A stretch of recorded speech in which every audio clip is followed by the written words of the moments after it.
Hi everyone, this is Joe Brewer here, and I am in the sanctuary forest that I've been tending to and growing for the last 3 years. And as you can see, the forest is doing really well. All of this was invasive grass with those couple of big trees in the back, that was all. Everything else we planted, lots of trees are growing here now.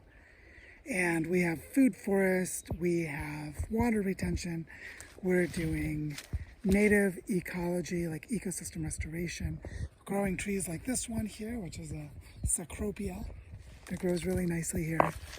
And what I want to share with you in this food forest today, in this, what I call my sanctuary, the place that I come to for spiritual connection, and for the ability to tend to the land and to be cared for by the land, is that I'm here today having just returned from a bioregional activation tour that Penny and I did, where we were in the western foothills of Maine and the coast of Maine. We were in Connecticut and Massachusetts. We were in the Finger Lakes and upstate New York. And we were experiencing the Northeast Forest ecoregion, a massive region of the northeastern part of Turtle Island, and feeling the significance of being able to act in service to that land with the people who live there. And then we came back to Barichara. And what happens when we come back to Barichara is we experience the accelerating destruction of this entire landscape as local people are selling their land for other people to move here and build houses. And the Campesino people are being displaced. And there's already water scarcity. The native forest is almost destroyed. The whole region's becoming a desert.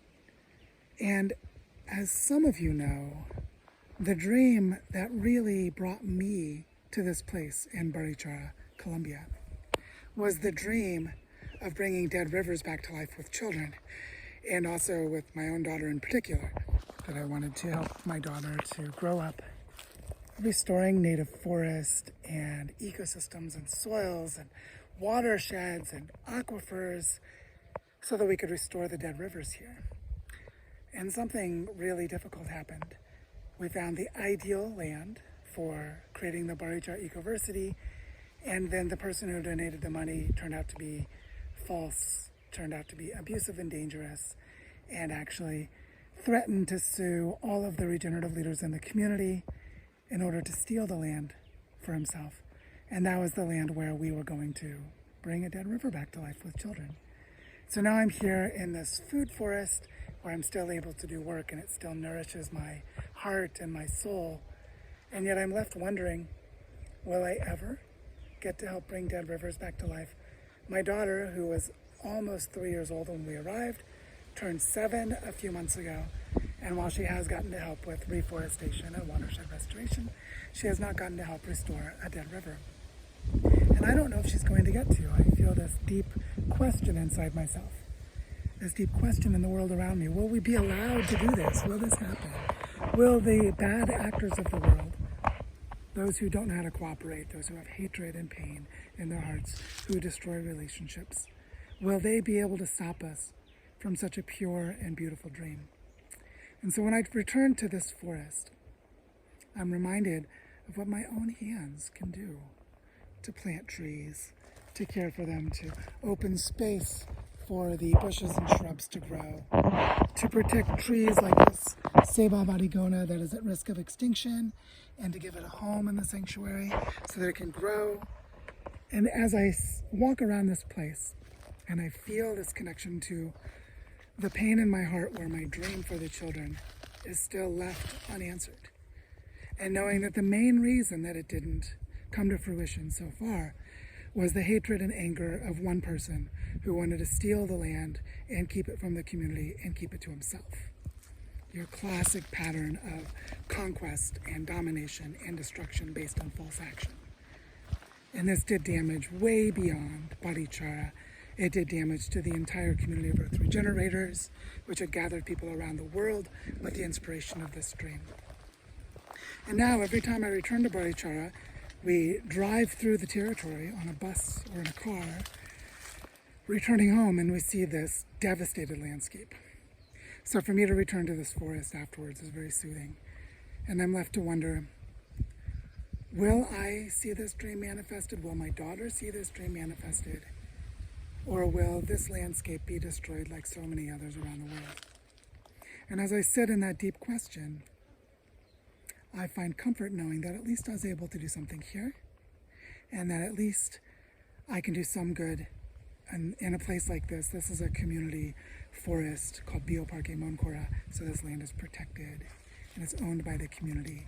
So I can come here and grow this forest, trusting that no one's going to bulldoze it down and build a house. But where can my dream for the children be planted in the soil? And I was just in Maine and Connecticut and Massachusetts, these places that are filled with water. There's so much water. They have extra water. They're inundated with it, with lakes and rivers everywhere. And here in this landscape, when I come back to the northern Andes, it's destroyed and it's becoming a desert. And so as I come here today, I want to just invite you to feel this question with me and to ask, how can you dream the most beautiful dreams? The dream of restoring dead rivers with small children. What is your beautiful dream? And how can you manifest it together with others around you, knowing that there will be some who will try to destroy it, even if it's just that they're acting out their own traumas? How can we transcend this? I'm left with this question because we're moving to a much larger scale in Barichara. We are in the process of setting up a regeneration fund for the entire northern Andes throughout Colombia with 8 territories, Barichara being one of 8 territories. And then we're exploring how to regenerate landscapes in the Northeast Forest of North America, in the Great Lakes, in the Colorado River Basin, in Cascadia in the Pacific Northwest, and in other places around the world. And I'm left with this question. How will I get to help restore dead rivers with my own child, knowing that there's all this work to be done in so many landscapes? And the main obstacle is us. What do we do about that? So I want to invite you to meditate on this with me, to share your comments, to share this video, to join us in the Design School for Regenerating Earth if you haven't done so already, to explore how you can birth these dreams in the landscapes where you are. Onward, fellow humans.